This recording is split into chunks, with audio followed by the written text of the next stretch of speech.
Алайда қадірлі меймандар, келесі ортаға шығатын Калбиби анамыздың шәкірттерінің барлығын бірдей көреді, ол баршаңызға мәлім.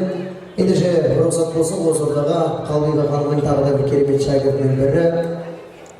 Алдарыңызда Нурлыбек, Сапарбаи ұлдарыңызды қарсы алыңыздар ағайын. Сіздердің құрметтеріңізге Нурлыбек, Сапарбаи ән салады.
Қандай тамаша, қандай керемет әсем ән. Нурлыбек, Сапарбаи ұлдарыңыз. Калбиби анамның шәкірттерінің бірінен бірі озған шеттерінен дарынды